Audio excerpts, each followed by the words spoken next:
smartest guys around are about to break it down like they've won the game a million times. Well, actually, they didn't really win the game at all. Survivor no way knows. Survivor no way knows.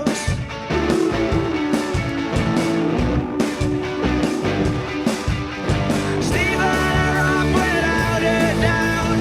Got the game all figured out. They know it all. Yeah, that's right. Fresh off a trip to New York City, the Survivor Know-It-Alls are back here on a Friday here as I've traveled back home and ready to talk about this with my number one brochacho. Here he is, Stephen Fishbach. Stephen, how are you? Yeah, snob Cesternino, back from the big city where he was hobnobbing with the glitterati. Finally making some time for the common people here on the Know-It-All. Thank you. Did your monocle get stuck while you were in? That's how I imagine you at these events, in a tuxedo and a monocle. Is that right? Yeah. I'm Mr. Peanut, basically. That's Mr. Peanut to you. It looked very fun. You are. You know what? I need to take that back. You are like the Dusty Rhodes of podcasting, the hardest working man in podcasting. For anyone who doesn't remember in 90s wrestling, Dusty Rhodes, Mr. Americana, anybody? Yeah, the American Dream. Yeah. Yes. All right. So we had our final, maybe pre-merge episode of Survivor 47 this week. And as Stephen alluded to, we did the live show in New York City. Stephen, I was very happy with how our video came out from the event. Usually, I feel like we had people like they come, they have a great time, but then I feel like that for the people at home, maybe it's not that great of an experience. And I really worked to make sure that we had great video coverage of this latest event. And if you haven't checked that out, give it a shot. Working on that. That's very cool to hear, because I know that's been a challenge in the past. Multiple cameras, tried to get as much coverage as possible, and so really appreciate the camera work that was done. And it was, I thought, the best one yet that we've been able to produce as a live show. That's fantastic. And it looked like there was a real turnout. Is it true that the reason you no longer invite me to these events is because more people were waiting to talk to me than to you? Yes, that's a big factor, but I'm willing to reconsider if people can give equal time. I think that's a stipulation. Yeah. No, it looked like a lot of fun. I did have like serious FOMO. There was like a moment when I was considering, like, should I just go? But then I realized I was going to be on vacation with my wife for the first time we've gotten away from both kids ever. Wow. And I thought maybe that would not be appreciated if I left our wonderful vacation in Tennessee to go to a so you would just pop in, you would just like crash the show like in the middle, like and just like good God, that's Stephen Fishbach's music. I have this vision of like full disguise and just like heckling you from the crowd until it reaches a point of such miserable tension, and then just leaving at that point, just being like it would be a great spectacle. And so definitely do it in the future. Yeah. Okay, so we had a really nice turnout, a really great event in New York. Had a lot of fun at our patron meetup on Tuesday night. And then I had the chance, I talked to Anika on the road. I was at my mom's house yesterday morning. I heard it was a great interview. Very interesting. Thank you. Yeah, I don't appreciate when people say that I'm hungover on the day after. Like, I don't drink enough to get hungover. Well, yeah, you didn't. I didn't get that. Were you? Maybe it was. Did you sound? I think people were projecting. Oh, maybe like they were hungover. Maybe they're hungover. That you were hungover. Yeah. But I thought Anika was really great. She seemed like somebody who, it's the problem with the show. They cast it too well. Like in Another World, I think she's like a really great player. Yeah. I mean, she seemed to be in a good spot. In this world, she was a great player. Just a luckier player. Yeah, right. I mean, truly, like, and that really did seem like it could have gone. I mean, like, let's talk about how close that immunity challenge was. Like, truly, if Andy had sawed that rope a little faster, and as I did see someone on Twitter like comment how like sawing ropes was like such a like fundamental part of Anika's storyline, but very funny. But yeah, if Andy had just like use the correct side of the blade, like realistic chance that Anika is still there. Yep. I mean, that's Survivor, baby. Survivor, baby. Like, it's truly like when I think even from my own experience, there's so many things where like one like teeny tiny twist of fate ends up affecting the whole game. There's so much randomness that goes into it. And that's why nobody who won deserved it. And I deserved it. I mean, you could go through the history of the show and have like 100 like bounces of the ball that could have gone different. Oh, but literally, or you could just show up at an alumni event and like get any of these alums in like 10 seconds of conversation, and they'll tell you where the ball bounced for them. Yeah, you get Doctor Strange to host the next reunion, and he'll talk about all the different multiverses where everybody else won. Yeah. So yeah, that it was a cruel twist of fate for Anika, but. Let me start with getting your perspective on the decision that had to be made about whether or not for Gata to move forward with Andy into the merge, specifically for Sierra and Sam, or to have stuck with Rachel and Anika. Yeah. I mean, I just don't. I mean, it seemed like Sierra's rationale, at least sort of as kind of stated, I think it was at tribal council, but it might have been in a confessional, that like Andy would be more of like a target or like, or would some take attention away. That to me does not seem like an accurate rationale, right? Yeah. Like Andy is not someone, now Andy's going to the end game because everybody knows he's the good. I think Andy's going to be the last Gata standing. If I had to put a chip on that. And I feel like it's a little bit like, I feel like that's more of like if I was on the beach on day 9 or day 10, I don't think necessarily I would be thinking that. But in terms of like how much airtime Andy has gotten, I do feel like, and I'm not you when it comes to reading the edit. I do feel like that Andy has a great case to be the last Gata standing. Yeah, I mean, but also even just from a purely, apart from even like the edit, like just from a pure story or just from a pure like, you know, us trying to interpret what happened back there perspective, you know, the fact that he has, you know, had that big blow up moment, the fact that when he went on the journey, he talked so extensively about how he was on the bottom, and the fact that he's part of this, you know, triple medallion alliance which seems like they might have some legs to it. I see Andy having a lot of longevity now that he has gotten to the, you know, and especially with Sierra, everyone repeatedly, you know, mentioning this Sierra Sam connection. If I were Sierra, I would be looking for a way out of that, right? And that way out is with the breadwinners, where you can ditch Sam and then have another path forward, you know. And so I'm honestly like, what do you think? What was the consensus take at the live show? So I don't think that we necessarily discussed it at the length that I was planning on discussing it today, but you know, I think that people were, you know, very excited about what Andy was able to do to reverse. That was very position. fun. I'm looking forward to talking about that. That was fun. I do want to just say, like, to note that, you know, people I've been seeing some hate sent Sierra's way about how that she didn't end up sticking with the women, and people like have been hard on her, and it's just like, what are we even doing? So, I was looking at the Rome's tweets, and he's getting like, I mean, you know, flooded with hate, and it's just like, it's just outrageous. Like, stop harassing people of any, you know, for any reason. Yeah.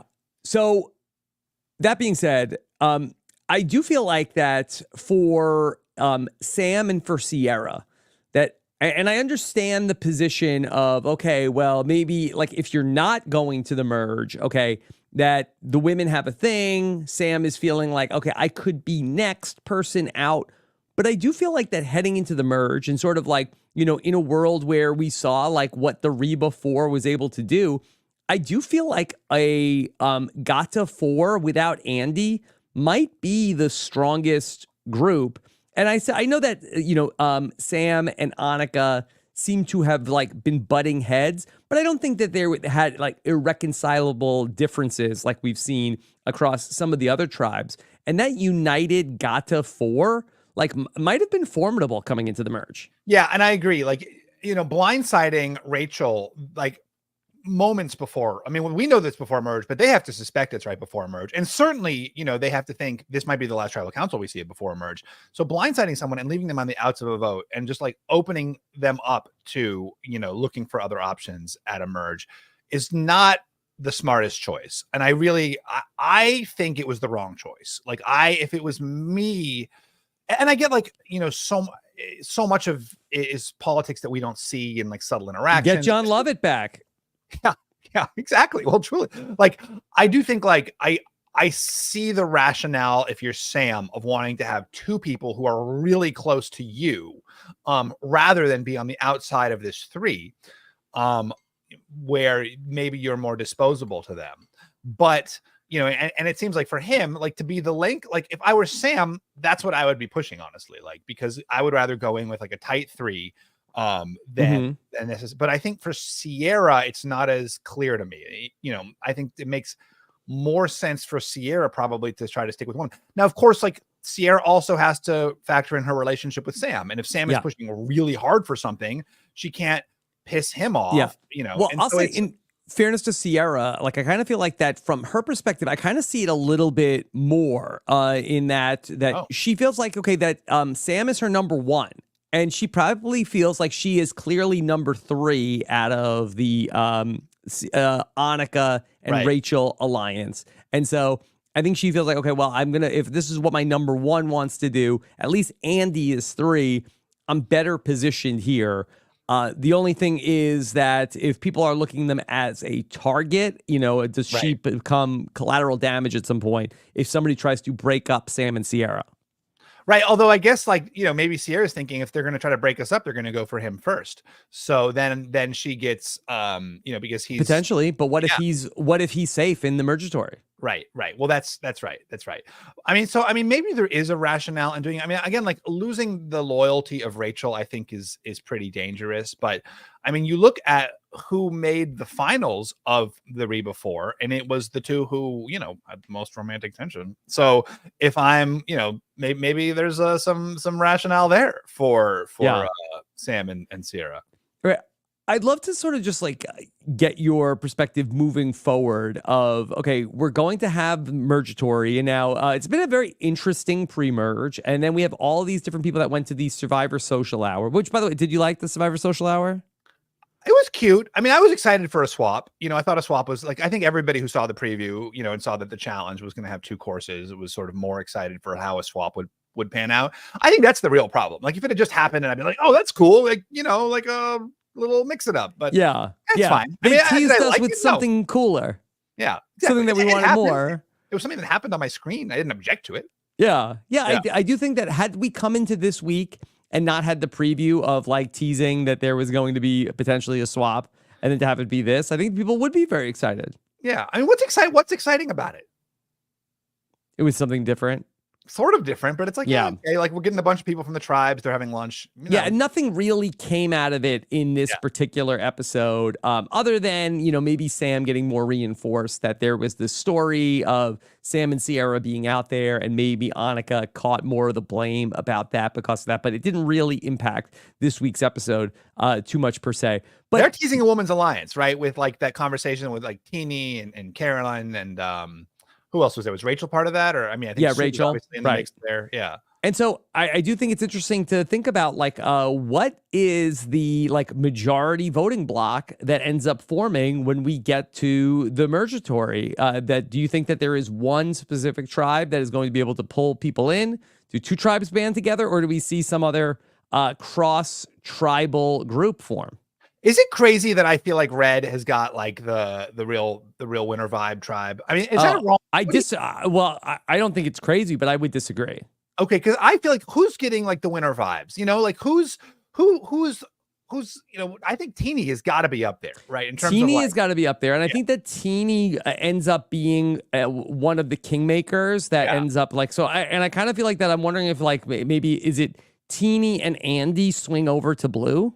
That's interesting. I mean, Blue definitely seems like they are the cohesive unit. And certainly like out of the gate, I thought like, okay, like this is the complex tribe. Like, but I also see a world where Gabe is the merge/mergatory boot, where he's got that sort of like big player maybe Sam too. Like, who do you think is the merge/mergatory boot? I'm wondering if it could be Tiyana.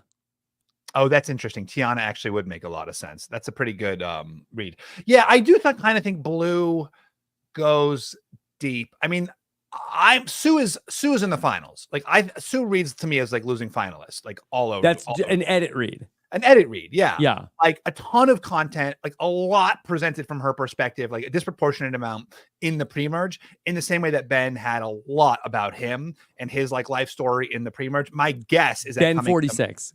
Yeah, Ben Katzman. My bet is that she like her story kind of like takes a little bit more of a back seat in the merge, which is basically what happened to Ben. And that she is a losing finalist. Yeah. I mean, that would be interesting, but as far as like for how many people, if Tiyana ends up going, I mean, there's still only 4.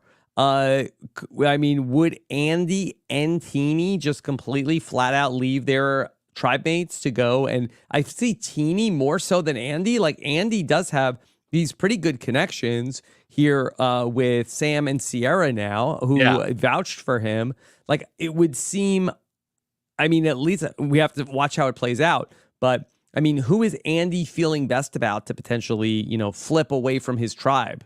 But they've also got that amulet thing happening. I mean, I agree. I think my guess is, I agree with you, but I also think Andy is a self-interested enough player where you could see him as a free agent. I mean, he has really read to me as someone who is putting in the work, right? Like he's like working to build an alliance in a somewhat, in a tactical way, but it's not like he's like BFFs with Sierra. When he talks about those bonds, it's, I need to build this bond with Sierra in order to, solidify my 3 with Sam and Sierra. Like, it's not like I'm, suddenly best. I mean, there was that I love you moment, but still that felt tactical.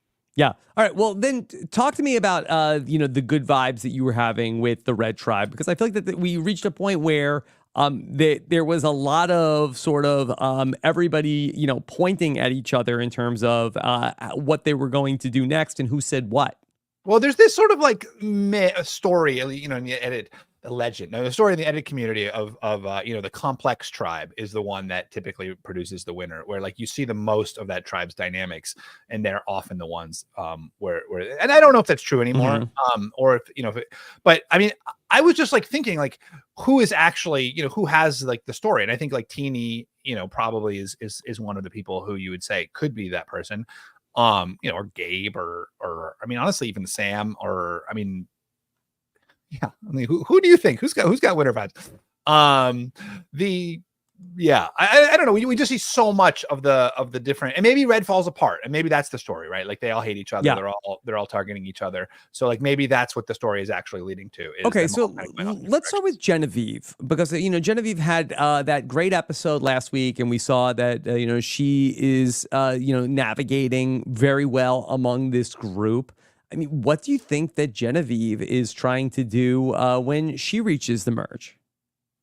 Yeah, I mean, I think Genevieve probably is. I mean, there's a Genevieve Teeny thing happening, right? And maybe it's Genevieve, Teeny, and Saul, kind of like united against the chaos of Rome. I mean, Genevieve's story until now has largely been about like, I'm connected to Rome, but do I turn on him? Like, what's my relationship here? Like, at what point does the chaos become too much for me to manage? So at some point that has to, come to fruition, either in Genevieve voting Rome out, or in Rome voting Genevieve out, or, Genevieve getting dragged down by association with Rome. Yeah. Well, I feel like, what if it's neither? I mean, I don't Rome, to me, he strikes me as that he has been very loyal to the people that he has been loyal to. So unless he gets presented with evidence beyond the shadow of a doubt that Genevieve is somehow plotting against him, and I still think that she could spin her way out of that. For Genevieve to turn on Rome, I also don't see that at this particular, like if it was going to happen, I think it would have happened this week when they went to tribal council. Why would she get rid of one of her numbers at this point now? No. I really think that, the biggest threat to Red is not Rome, is actually Teeny. I see Teeny turning on this group much more so than I'd be worried about. Where is Rome going? Yeah, I agree. I mean, look, and I think Saul is happily rid of this group too, right? I think Saul will desperately look for a home And I can imagine that Teeny and Saul both kind of like, you're right. The red loyalty is probably not. Yeah.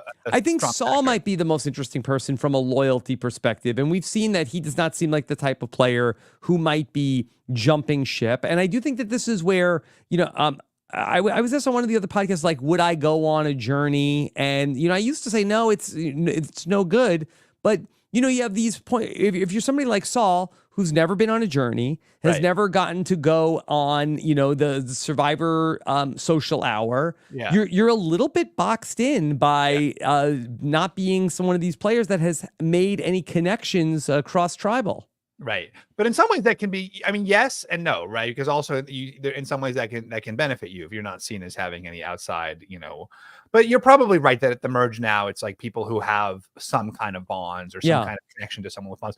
I mean, Saul's also hard because he doesn't have that person, right? Like that person for him was Asia. So he kind of like lost that other bond that he had. Yeah. And it doesn't seem like he has like the hustle necessarily that Teeny does, right? Like Teeny seems like someone who's going to go out and make things happen strategically. And people are drawn to Teeny. People want to work. People see Teeny and they open up. They want to work with Teeny. I'm drawn to Saul, FYI. I know you are. I know you are. How jealous would you be if I met Saul? Wow, that doesn't seem right. Did you meet Saul over at the event? I may have run into Saul's cousin. Were Saul's cousin's quads as massive as Saul's quads? You know what? Saul's cousin was wearing pants, and so I didn't get a good. I wasn't I'm typically not spotting anybody's quads, calves. It's hard to tell, especially in a crowded room. I'm a eyes up here kind of guy. Yeah, that's nice. Look people in the eyes. That's thoughtful. Yeah, that's respectful. But I think also for Saul, I think it hurts him that also, like, even if his number one is Genevieve, if the person he has the best relationship with is Genevieve, I mean, Genevieve hasn't been on any journeys or to the Survivor Social Hour. So he's just a little isolated in terms of like where he could go. And maybe he like really is able to hit it off, and if he's in the right group at Mergatory. But I think that he's also in a tough spot of like, he's been like, and I think he should feel like he's not at the bottom. Like he's not in a position where, okay, flashing red lights, jump ship, Saul. Like, I think that there is like a story that he could tell himself of like, okay, that the right move is sticking with the numbers. It's not like that they merged immediately after they blindsided Asia. So I think he's going to be in a tough spot for figuring out how to navigate this. Do I stick with red, and it might be like sticking with them a little too long, and they might end up getting a hole in the boat. Yeah. I mean, and there's also just because he is so like ripped. I do think there's a world where Saul is an easy target because he doesn't really have anybody defending him, right? There's nobody who's really like going to bat or like when they overhear Saul's name in a conversation, steering it away from that, and because he doesn't have that port. He's quite susceptible to storms. What was interesting that Genevieve was like, I don't want to work with Saul long term. What was that about? Why do you think that is? I think she had said that, but she didn't want Saul to know that. I know, but why doesn't she want to? I don't know. Maybe she's not feeling like Saul is buying everything that she's selling in the way that Rome was. Saul went back last week and was like, I've got this new relationship with Genevieve. I'm like into that. Like, that's my new alliance. Mm-hmm. And then, when Genevieve gets him and Rome to work together, it seemed like, the birth of something new. And now this week we're like, Genevieve doesn't even want to work with Saul. What's that about? I think she said, I don't want to work with him, but I think she's open to it. But even it's an option she had her confessional was like, we all know I don't want to work with Saul. It's like, I think she said, we all know I said it, but I think that she's like, Spradlin-esque in a couple different ways. I think she wants to keep some options open. Yeah, she sort of looks like Kim a little bit. That's what I'm saying. Yeah, that's one of the things. Yeah. But for Saul, I really liked the way he handled the situation with, Rome came to him and told him about how, Genevieve said she didn't want to work with you. And that he said like, hey, what gives? I thought we had a good thing going. Yeah. And I thought that he said it like in a very like disarming way where I thought he gained something out of that. Right. He definitely gained trust, and that his honesty. It was interesting that that whole scene was such an interesting scene of telephone, because I thought Rome at first was doing a very good job with telling all about Teeny's medallion and how like has to be the new thing and we can't trust Teeny. I thought that was very smart of Rome. Like, and his point about information is the only currency out here, was really good. And he's like concrete intel about this thing that Teeny didn't tell you. And then he just went a little too far when he said the thing about, and Genevieve doesn't want to work with you, because suddenly that is, first of all, nebulous, right? Because then Genevieve can say, what is Rome talking about? And then second of all, very, kind of like prompts Saul to go fact check that with Genevieve. So I thought, Rome is such an interesting player, because he does a lot of things that I think are really good, and there are a lot of things that I think are really not good. And that conversation was like a microcosm of that, where the impulse was really good, I thought, to like bring Saul in by, revealing how Teeny had left him out of the intel loop. And then that piece of info almost got lost in the question of, Genevieve and whether she liked Saul or not. Well, when you say that Rome is doing a lot of things that are good and then a lot of things that are not as good, I feel like that is a little bit of like the recipe for like a Cagayan Tony. And so, if Genevieve is a effective enough of a cleaner to be able to like follow after Rome and clean up like Trish was able to do for Tony, like that could work very well for Rome. Like I used to say about Tony, like Tony would spend like, half his entire day making a bunch of mistakes and then figure out at nighttime like how to fix all the mistakes that he made during the day and then go out and then make a whole bunch of new mistakes the next day. And then just like he, was doing all of the things, and it ultimately ended up being an effective strategy for him. I just don't know if, Rome can be so lucky, and if Genevieve ends up being more self-interested than Trish was, that it's not going to work. And Tony, a very contentious player in the early weeks of Cagayan. I remember at the time, people did not like Tony at all. Yes. So there was a lot of hate directed at Tony. So yes. And if you want to know a little bit more about what that was like in that time, 10 years ago, Stephen, we have a brand new, an RHAP documentary we made called I Stan Cagayan. Stephen Fishbach even contributed interviews to I Stan Cagayan, and we're very excited to announce that this coming October 28th, we'll have the world premiere screening of I Stand Cagayan, about 10 years on Survivor, the magic of Survivor Cagayan, its impact, and much more. That's going to be, go to robinswebsite.com/Cagayan screening if you want to join us in Philadelphia. For everybody else, we'll have the world premiere on YouTube on the 29th. Are you going to be there in Philadelphia? I will. I'm flying up to Philadelphia. Cesternino, hobnobbing with the Glitterati. Yep.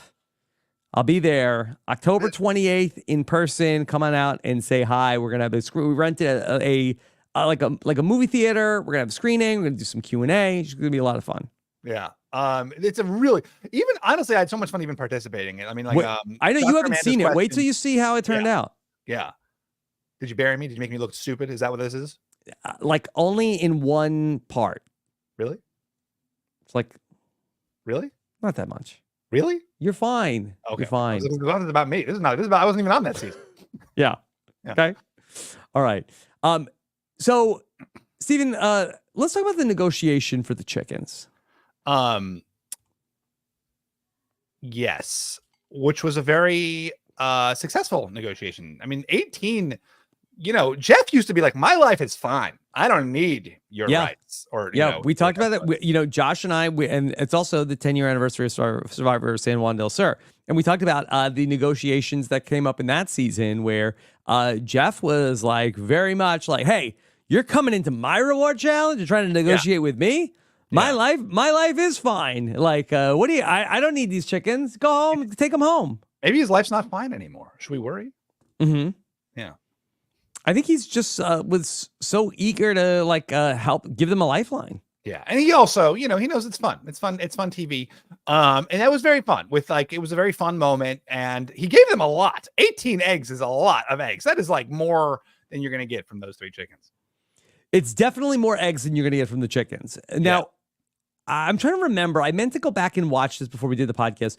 Does Rachel like I'm seeing in my mind Rachel is carrying the eggs out of the challenge, right? I don't remember. Is that right? Does Jeff have like a stockpile of eggs at every challenge? Just in case somebody wants to barter for eggs. They must have had a heads up that this was coming. They tipped him off. Yeah. But though you can't like keep eggs outside for days on end. Yeah. So Marianne and Shannon, this is a great segue to be able to talk about that. They had a great conversation about this. Marianne is super knowledgeable about both killing chickens and then also how to store eggs. And so that this is, I guess, more of a U.S. Situation of that our eggs are a certain way. They need to be refrigerated, but around the world, you can keep the eggs at room temperature and they're fine.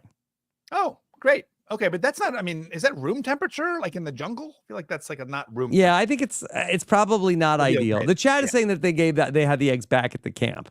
Yeah. Okay. Yeah, they definitely had eggs back at the camp, but okay. Well, so ultimately how do we leave the Red Tribe? Are we back on we're done with that. We're on the chickens. We've moved on. Yeah, moving on to the chickens unless there's anything else you say about the Red Tribe. Yeah, and then do you think we will ever see the chickens? Like, I know that the Gata tribe did not kill the chickens. Did they kill the chicken reward? It's the first time we saw it in the new era was when the Gata tribe wins these 3 chickens. And then, it's interesting that this happened. The season was filmed. The Sia award ends. Do you think, is there any connection between these two things? Without Sia's protection, they're trying to say they're okay sacrificing the chickens. Is that what we're saying? I don't know. It just seems like I know Sia did not like having the chickens onto the show, but it seems like now the players don't even want to kill the chickens. Yeah. It is always an interesting moral choice, right? And it does seem like maybe that will, although now that they didn't know that the Sia reward was no more, and maybe now that they're aware of that, they're gonna, they'll be more likely to kill the chicken. Yeah. I mean, I don't know if anybody was motivated by, I don't want to kill the chickens because of Sia, but maybe it's that there is like, I do think that the players could be a little conscious of, I don't want to be seen as the person who's killing the chickens. And like, unless you have like a JT or a James on your tribe, somebody who's like, hey, give me that chicken. Let me swing it around by its neck. I'll show you how to do it. Yeah. Right. Like I could see like I probably would not want to be the guy to kill the chicken. I would eat the chicken. Yeah. Yeah. I mean, I don't know. Yeah. Yeah. Okay. Well, okay to what? I mean, I hear you. Okay. I'm agreeing.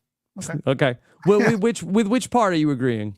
That you probably would not want to be the guy to kill the chicken. That you would eat the chicken. You're a parasite, just like on this podcast. Yeah. I mean, it's a little uncalled for. But we'll see. Do you think that they will do the chicken reward again after this? I bet they will. I mean, it's a good question. I think that's a really interesting observation.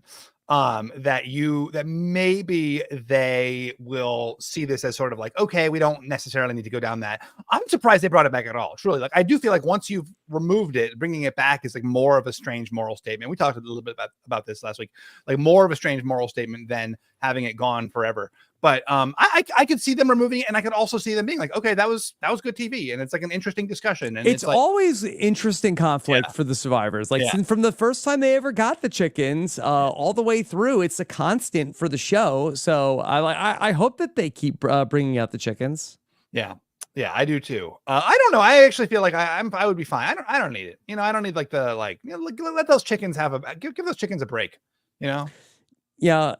I'm not sure necessarily, Steven, that these chickens are going to go off and have a happy That's my concern. Like, what's happening with these 3 chickens? Are they like just going back to like base camp? Are they gonna like let them? I think that they're gonna have the same fate. Like people get upset about like killing the chickens on Survivor. It's like okay, that if the chickens may have not gotten killed on the show, but I'm not sure necessarily that they've had a happy ending after all. It used to be like a coda, like at the end of the movies, they're like in this, and the chickens were happy, and you see them like running free, and then it fades to like black and white, and then it kind of into a hazy mist.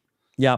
So and as Marianne and Shannon pointed out, like that they have these eggs, they're not able to cook them, and guess what? The eggs are all coming to Murgatory next week. Yeah. They'll end up getting like everybody share them with everybody. That's a big point. That was you were saying that from the get-go. Eat it now. Eat the chickens now. This is the maximum benefit for you. If you have food on Survivor, eat it. Is that what you guys do with the Coke? Were you just like binging Cokes?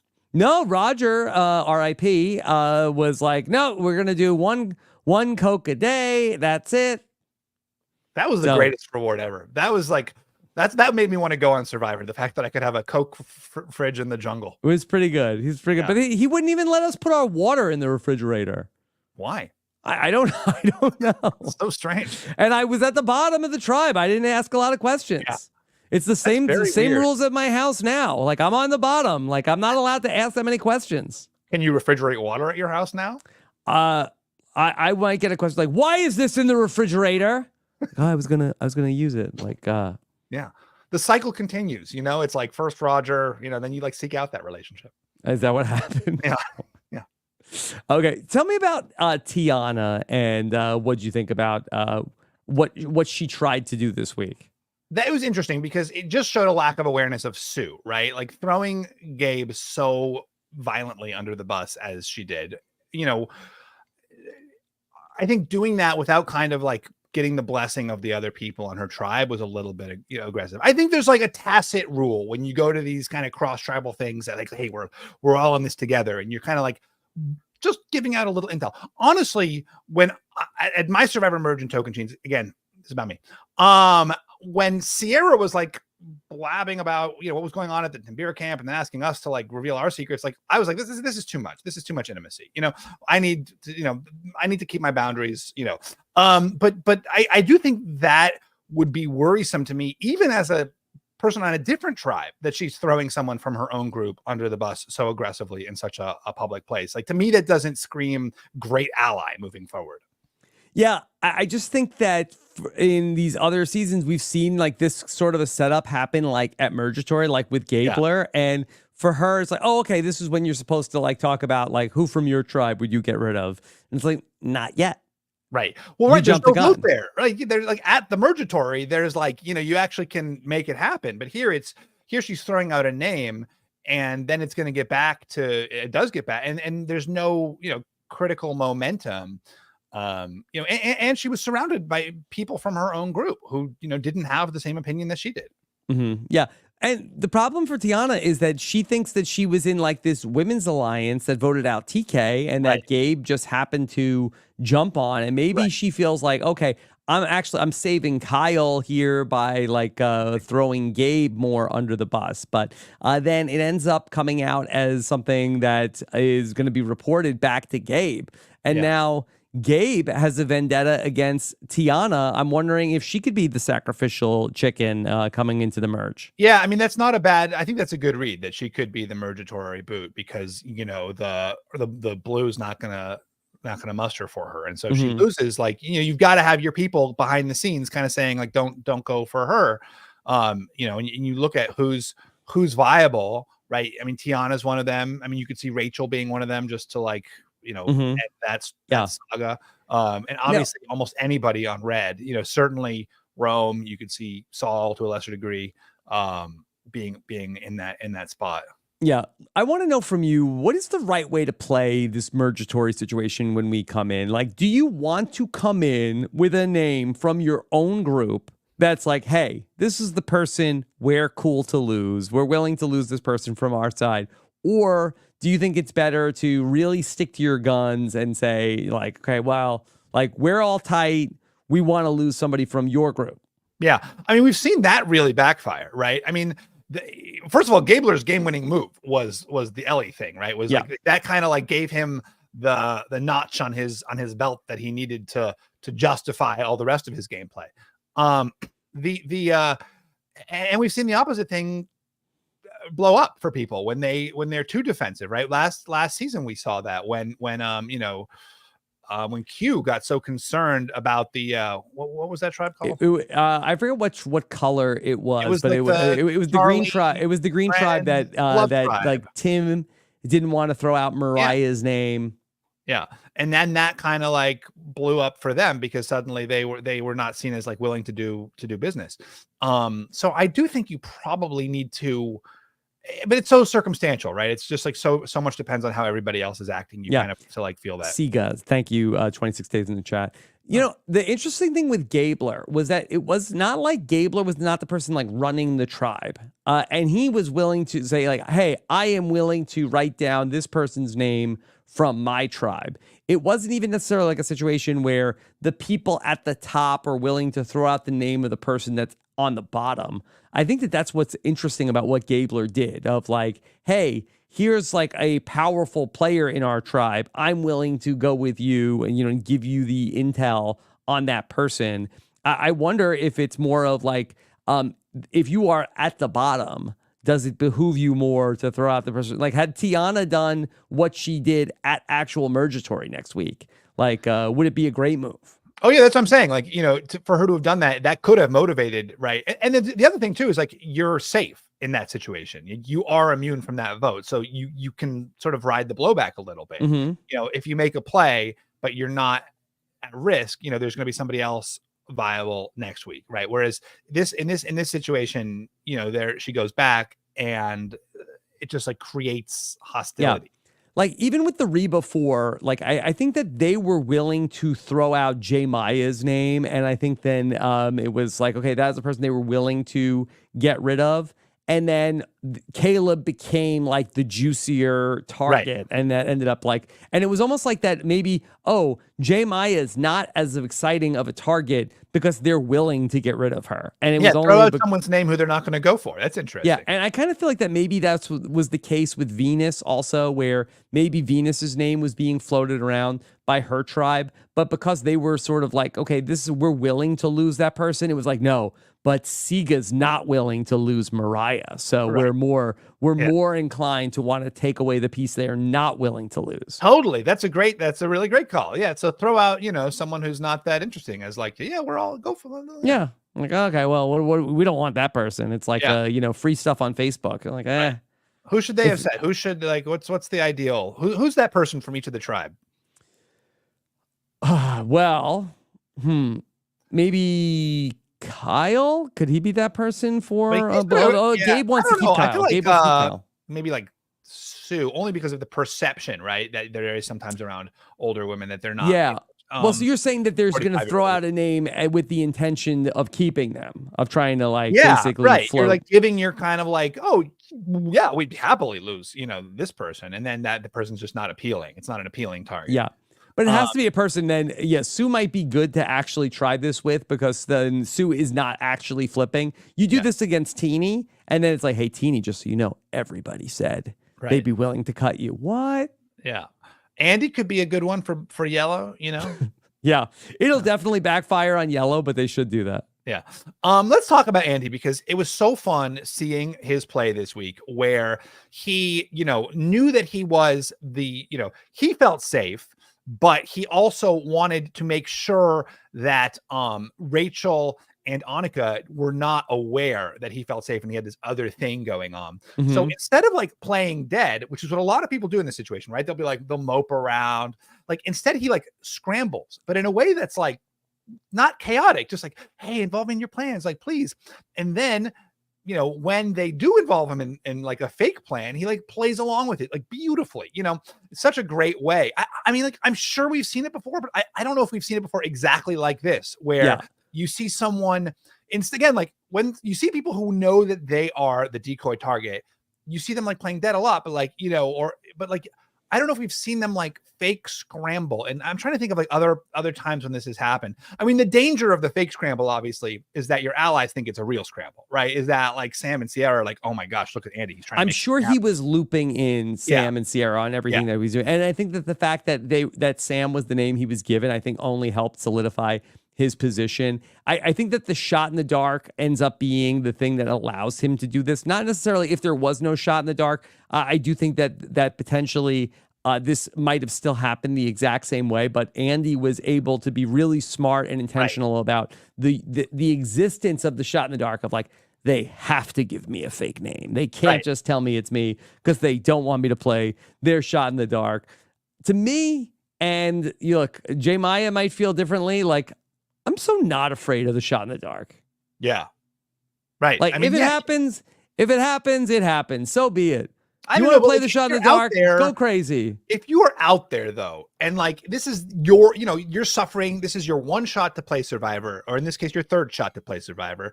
You are not going to, I would be like, why not make the fake plan? Why not protect against the shot in the dark? There's no reason not to do that. Like you have every reason to protect. And like, if it blows up, I think the reason why I'm not making the fake plan with him is because I've seen this guy be a little bit unstable. And I'm like, boy, you know who's really not going to like this? If he goes and tells Sam that we're saying his name, like I think that there is more of a 1 in 6 chance that he's going to go do that than to actually play the shot in the dark. Yeah, I think that was Drew's perspective too, right? Like he was like very anti-fake plan. He just wanted like the neat vote because he thought that the variance of the fake plan was, you know, more risky than the. That's how they get you with the shot in the dark. Yeah, well, right, and that, you know, then the actual, just like sticking with the real plan and counting on the odds working out. Mm-hmm. I don't know. If it was me, I would not. It's a tough one because it's like so situational. Like, do I think that me creating this fake plan is going to be more disruptive and have more real blowback, or do I think that like I want to protect? I mean, it's a moment by moment calculation while you're out there. The fact of the matter is, everything is risky.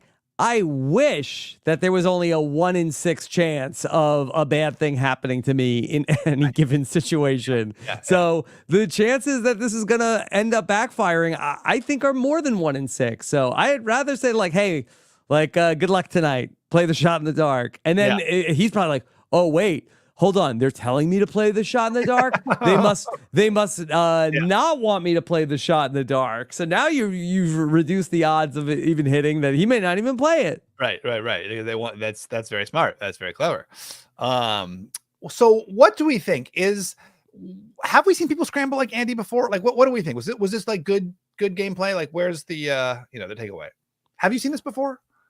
As far as what Andy was able to do, I don't think that there's a situation that really comes to mind. I'm sure if we go through the annals of the Survivor history books, I'm sure we could find something. But I thought that Andy did very well. His confessionals were great. I thought it was a very fun sequence. My question for you, Steven, is, did this earn Andy a Fishy? I don't know. And I've really been wrestling with this decision, Rob, because, you know, I really don't want to have 2 Fishies. I've heard that's like unforgivable. So did you get bullied on social media for giving 2 Fishies? No, just by you. People on Some social people media. like talk to me in private in New York, like, what is Steven doing? 2 Fishies? Oh, yeah. People were talking to me in private. They were breaking into my home and being like, Rob is wrong. Rob is they say devalue the Fishy further. They're like, Rome deserved it. Thank gosh someone is praising the good parts of Rome's That's fine, but only this collective hate. I don't have an issue. If you want to give your one Fishy to Rome. No, but obviously Genevieve deserved a Fishy. Yeah. I'll even say if you want to give Rome an honorary Fishy. Oh wow, an honor! I didn't even know there was a whole new category. You're just like expanding the whole the genre to cover your cowardice. What's my cowardice? Of not giving out 2 Fishy awards? Yeah. Fishy stock has tanked, says Thundercat 78. Yeah, it's inflation. It's inflation. Mm-hmm. Okay, so the possibilities right here are, I do think there's a world where it's Andy. I think like it probably should be Sam or Sierra more, because they really were the ones driving that vote. Sam Moore? Exactly. Do you think I kind of think Sam's decision was better, I think, slightly than Sierra's decision in that spot, because I think like for Sam to preserve his 2 best allies and bring them closer to himself. Yeah, I mean, Sam got his way. Yeah, it does kind of make Rachel an outsider, but I think there's a world where they can bring her back. And I don't think it's that bad of Sam, right? Like I do think it's like that the sense of fracturing the tribe is dangerous. I don't think Andy is going to be an early boot at the merge. I don't think. I think Andy is fine. I'm more. You could have targeted Anika, right? You could have been like, oh, she's a ringleader, she's a puzzle master, she's a strategist. Like I think Anika would have been a better target to keep around. I think Sam gets the Fishy. What do you think? How do you feel about that? I think I would give it to Andy, and I think it would be almost like a bit of a lifetime achievement award of Andy like got a his. Fishy already. Which week did he get the Fishy? The first week, No, the week one. week. I mean, so it's like I've given the Fishies to like Andy and Rome, and I think Asia got the first Fishy, you know, and it's like we gotta. I think it was Teeny. I think really it was Teeny. Okay, that's what I thought. Definitely someone on that tribe. Yeah. Okay, so but I would just say that for Sam, he got his way and it worked out, and so he ends up winning out the war against Anika. But I think that there was tension, but I don't think that Anika was targeting Sam. Maybe in the final four, Sam was sort of like on the outs, but also, that maybe he's going to be able to make fire if that's the case, if Gata gets to the final four. I just think that the chances of Andy flipping on that group are higher than Anika flipping on that group. That's true. But if you are Sam and you feel like you have this, like, I would want my look, and I would want, and that's how I did play it, right? I would want the people who were most loyal to me to be going in. The women on the Yellow Tribe had an alliance that had a name that did not, the Sam wasn't even told. That's fair. Yeah. That would spook me. And so I think I'm going to give it to Sam. I think this was the right play for Sam. I did like Andy's strategy, but like, it might be just a little much to give Andy two Fishies before, like, the people who are actually making the decisions on that tribe, like, get any. Okay. I mean, I don't think that this was bad for Sam. I think I would just be worried about how Andy is more of a flight risk and can be a little bit more unpredictable than Anika ultimately ends up being. And look, then maybe if you're Sam, there's also like a potentially valid concern of, hey, like there's a women's alliance on my tribe. I don't know if he's necessarily watching Rachel while he's playing cornhole, or overhearing anything. Rachel is talking to Caroline and talking with Teeny and wondering, is there maybe like a women's alliance like at large on the horizon? That could be a potential thought for Sam as well. And I don't even want to say it is like absolutely like a non-starter, because I think that there is a scenario in this season that ends up being like the women end up coming into power and have a very strong women's alliance in this season. So I think that could certainly be on Sam's mind. I just wonder about Andy doing his own thing. And then also, was it a good move for Sam to not play his one-use idol on Andy? Well, so that, I think that's an interesting one, where I do think that is probably a good move, right? I think that and that 26-day Survivor or 26 days, mentioned also Sam's choice to not play the idol. I think that's smart, because if he plays the idol on Andy after all of the angst Andy had about it, I think that would be alienating. I mean, again, like playing it on him obviously is a show of support, but it's still like a secret. It's just like it creates too much. It like muddies the waters too much, of that relationship where I think he wants to keep the sense of trust and bond. And now he's got something he can bluff with later in the game. That is. So I thought that was I think if I had to give it to anyone on that, I think it should be Sam. I'm good with Sam. All right, Sam. All right. Sam it is. Okay, let's take some questions, okay? And let's see, what we have? How about Phil says, do you think that they're slowly building up Caroline for a sneaky win? She keeps getting more and more screen time. I think that I would be surprised. I think Caroline is kind of turning into a player, but I do think after the Gabler situation, they have tried to sort of give us a little more of the winners early on. And again, like I have been very wrong in the new era about winners edits, but it did seem that after Gabler, they really wanted to establish and how surprised people were. And Caroline, I think, is one of the players who we've seen the least of on that in the whole game. And when we saw that alliance building between Gabe and Sue and Caroline, it was almost all from Sue and Gabe's perspective. So I would be surprised if Caroline won. I do see her being a very smart, savvy player who Yeah. has a meaningful impact on them. And as we saw with Genevieve a couple of weeks ago, that these edits can change drastically. It was like only 2 episodes or 3 episodes that we didn't see a lot from Genevieve, and then we saw a lot from Genevieve. So sometimes people, they really break out in the post merge or as their story starts to build. So let's get a little bit further. I think Liz is somebody that we probably would have said 5 episodes in last season, and not that she won, but who is Liz? Is she even on the show? Well, she was very little on the show until the mid merge, and she was really until I guess like a couple episodes into the merge, she kind of spiked when there was that whole thing with Tevin. And she didn't win. I mean, that's exactly it. People get a concentrated story arc that's closer to when they're most affecting the story, but also closer to their boot, so that we know who they are before they go. Okay, all right. Then Lavender says, do you think that Andy got a lot of credit for what typical decoy votes already do? Okay, are we giving too much credit to Andy? Right, where he's I mean, that's possible because we saw a whole montage of him, doing this thing and then it kind of working out. Do decoy boots what was interesting is I do think the desperation the fake desperation he managed to show, where it was, I do think decoy boots will continue to strategize, but the way he was able to act as though he was desperate for their engagement without it being too much. I thought he struck a good balance. I thought it was really well done. I think that the best thing that he ended up doing was his confessionals. I think he perfectly narrated what he's here's what I'm going to do. And Jeff talked about this a lot on the On Fire podcast this week of being able to sort of here's what the plan is. Then you saw him talk to Anika and Rachel, and then you saw them high five each other after he left. And he's telling us what he's going to do, how it's going to go.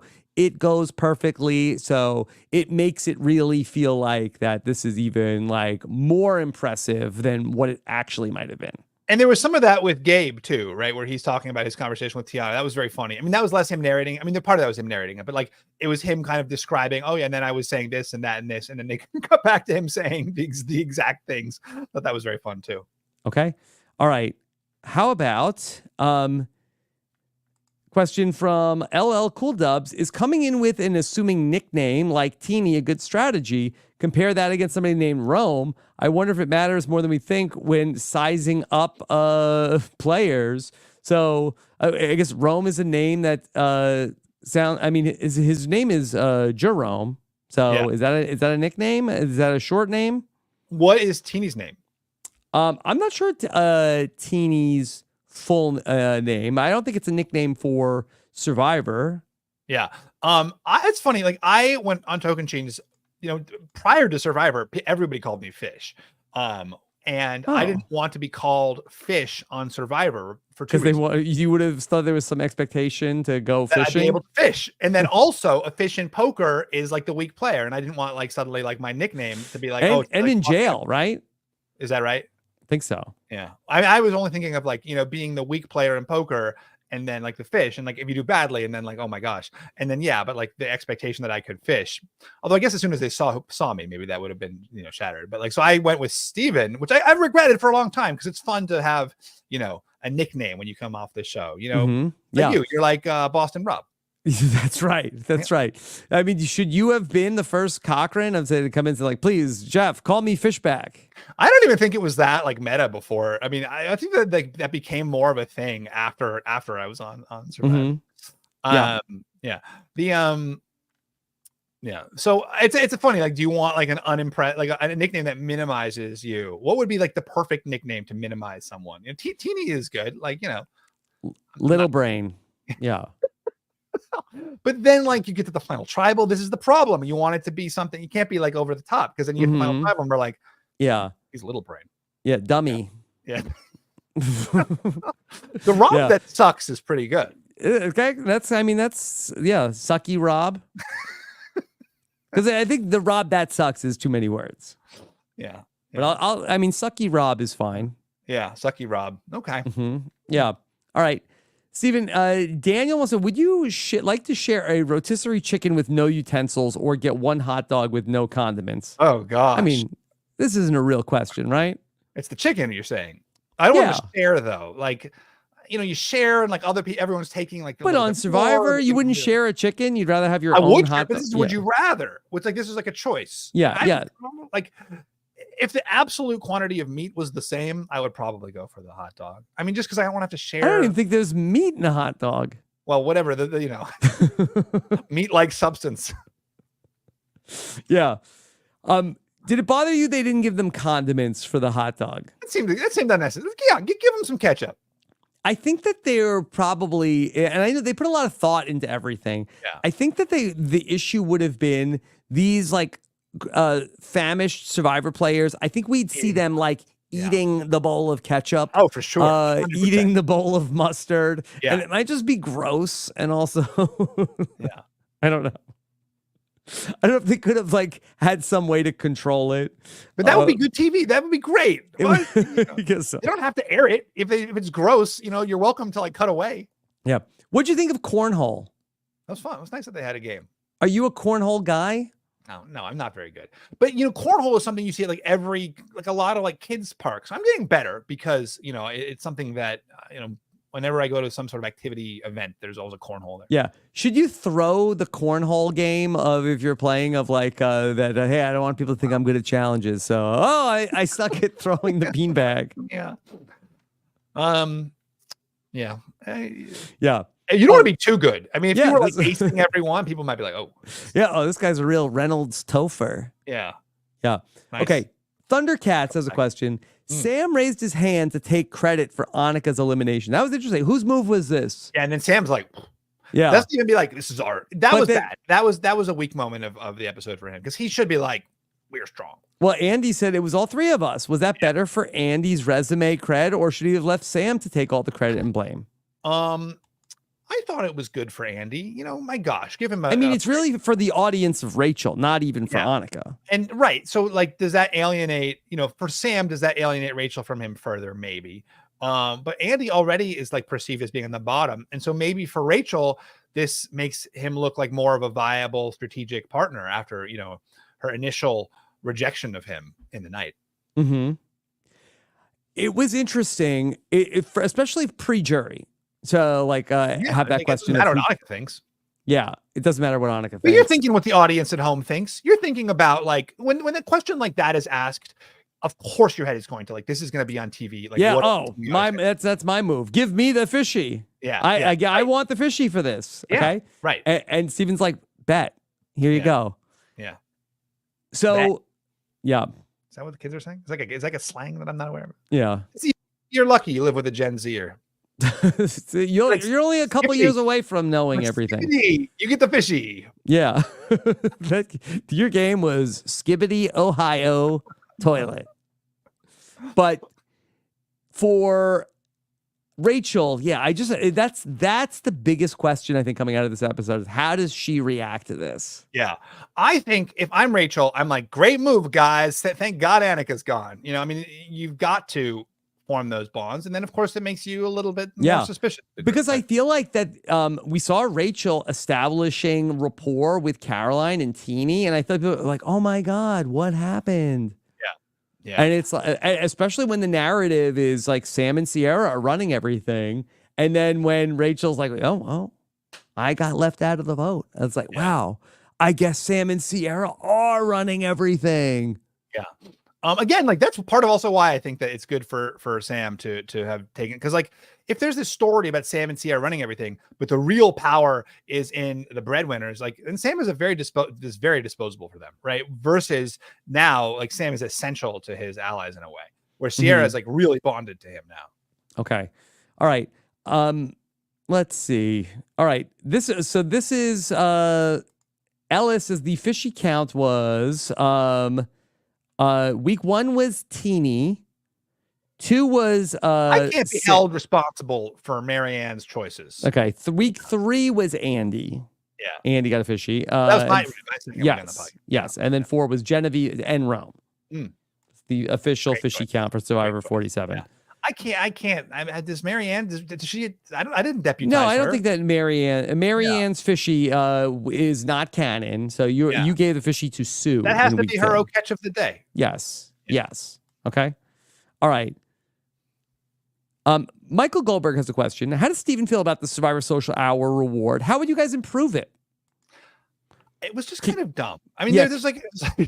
So can I tell you what Shannon suggested, which I felt was actually very good. I want to amplify Shannon's message. Shannon said that the reward should have been more meaningful, and she suggested that the reward should have been letters from home. And now you are competing. Emotional moment. That's great. You're having this emotional moment together. Wow. Also, that she really, I thought this is a great idea. That you're like, this is why she's good at what she does. Then you're fighting with your own tribe mates, Right.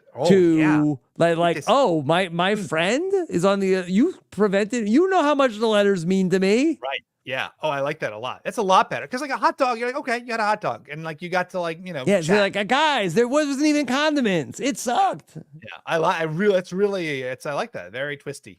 Mm-hmm. Yeah.